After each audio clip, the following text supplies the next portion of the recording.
ردیف ہے تو اسے بھی ہم مطلع کہیں گے، کیونکہ یہ بھی غزل کا پہلا شعر ہے اور دونوں مصرے ہم قافیہ و ہم ردیف ہیں۔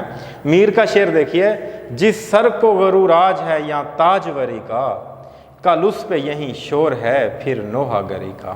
اب اس میں بھی اگر آپ غور کریں تو یہ تاجوری، یہ وری اور نوحہ گری، یہ وری اور گری جو ہے یہ آپ کے پاس ہم آواز الفاظ قافیہ موجود ہیں، اور کا جو ہے دونوں مصروں کے اندر ردیف کی صورت میں موجود ہے، تو لہٰذا تعریف کی روح سے، تعریف کی شرائط پر یہ سارے اشعار پورا اتر رہے ہیں، تو اس لیے ہم کہہ سکتے ہیں کہ یہ مطلع کی مثالیں ہیں۔ بعض اوقات ہوتا یوں ہے کہ پہلا شعر تو چلو پہلا شعر بھی ہے اور اس کے دونوں مصرے ہم قافیہ و ہم ردیف بھی ہیں، بعض اوقات یوں ہوتا ہے کہ غزل کا دوسرا شعر، پہلے شعر کے اندر بھی دونوں مصرے ہم قافیہ و ہم ردیف ہیں اور دوسرے شعر کے اندر بھی دونوں مصرے ہم قافیہ و ہم ردیف ہو جاتے ہیں، تو پھر ہم اسے کیا کہیں گے؟ تو اسے ہم کہتے ہیں حسن مطلع۔ حسن مطلع کی تعریف یہی ہے کہ پہلے مطلع کے بعد اگر دوسرے شعر کے بھی دونوں مصرے ہم قافیہ یا پھر ہم قافیہ و ہم ردیف ہوں تو ایسے شعر کو حسن مطلع کہیں گے۔ یہ حسن مطلع کی مثالیں میں آپ کے سامنے آپ کو دکھا دیتا ہوں کہ دیکھیے شعر ہے کہ آشیانے کی خیر ہو مولا، ہر ٹھکانے کی خیر ہو مولا۔ اب اس پر غور کیجئے کہ کی خیر ہو مولا، کی خیر ہو مولا، یہ تو ہو گیا ردیف۔ ردیف سے پہلے ہمارے پاس قافیہ موجود ہے آشیانے اور ٹھکانے۔ آشیانے اور ٹھکانے قافیہ موجود ہے، اس کے بعد ردیف ہے کی خیر ہو مولا۔ اب بات یہ ہے کہ یہ غزل کا پہلا شعر بھی ہے اور آپ کے سامنے دونوں مصرے ہم قافیہ اور ہم ردیف بھی ہیں، یہ تو ہو گیا مطلع۔ اس کے بعد چلتے ہیں دوسرے شعر پر۔ دوسرے شعر میں ہے کہ اس کے آنے کی خیر ہو مولا، اس کے جانے کی خیر ہو مولا۔ اب اس میں پھر وہی کی خیر ہو مولا ردیف، اور آنے اور جانے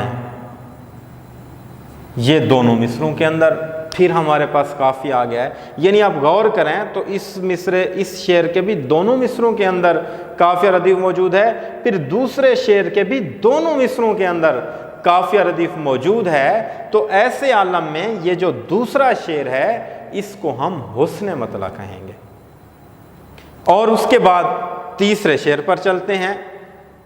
خون پسینہ لگا ہے فصلوں پر، دانے دانے کی خیر ہو مولا۔ اب یہاں پر آپ کو مصرع اولا کے اندر کوئی قافیہ ردیف دکھائی نہیں دے رہا، کہیں پر بھی کی خیر ہو مولا یہاں پر موجود نہیں ہے، نہ ہی اس سے پہلے کوئی قافیہ موجود ہے۔ دوسرے مصر پر آئیں، دانے دانے کی خیر ہو مولا، پھر یہ ہمارے پاس وہی کی خیر ہو مولا ردیف ہے، جبکہ دانے جو ہے یہ ہمارے پاس قافیہ ہے۔ یعنی عام طور پر غزل کا اصول یہی ہے کہ دوسرے شعر کے دوسرے مصرے کے اندر قافیہ ردیف دکھائی دیتا ہے، جبکہ پہلے شعر کے دونوں مصرے ہم قافیہ اور ہم ردیف ہوتے ہیں۔ تو لہٰذا میں بات کر رہا تھا کہ یہ تو ہمارے پاس ہو گیا مطلع، یہ ہے حسن مطلع۔ اب جب ہم تیسرے شعر پر آئے ہیں تو یہاں پر پہلا مصرع جو ہے وہ سادہ ہے، دوسرے مصرے میں قافیہ اور ردیف موجود ہے، تو اس سے ہم تیسرا شعر کہیں گے، اس سے ہم مطلع ثالث نہیں کہیں گے۔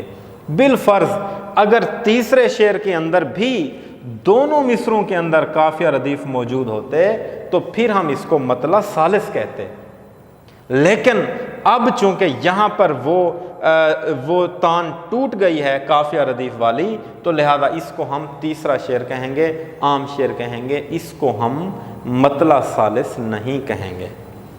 کچھ اہم نکات ہیں جو میں نے یہاں پر لکھے ہیں، ان کو بھی ذرا ذہن نشین کیجئے کہ مطلع گرامر کی روح سے اسم ظرف مکان ہے۔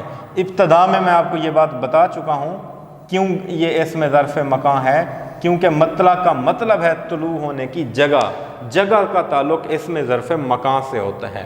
اس کے بعد حسن مطلع کا دوسرا نام، یہ انتہائی اہم پوائنٹ، اس کو اپنے ذہن میں رکھیے کہ حسن مطلع کا دوسرا نام زیب مطلع بھی ہے، کیونکہ زیب کا مطلب بھی وہی سجاوٹ یا حسن ہے، اور پھر اس کو مطلع ثانی بھی کہتے ہیں، یعنی یہ تینوں نام اسی کے ہیں، حسن مطلع، مطلع ثانی یا پھر زیب مطلع۔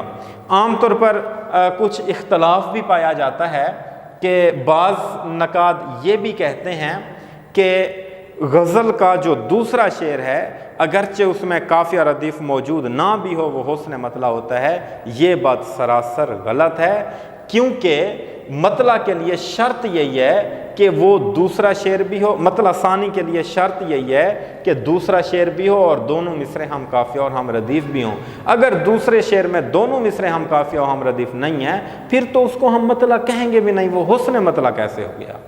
اس پوائنٹ کو کلیئر کر لیجئے۔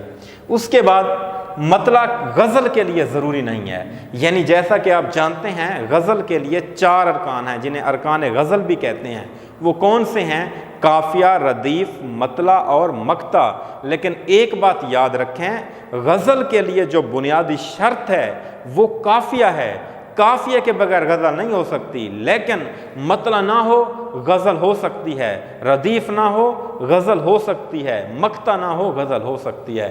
تو ہم کہہ سکتے ہیں کہ مطلع غزل کے لیے کوئی ضروری رکن نہیں ہے۔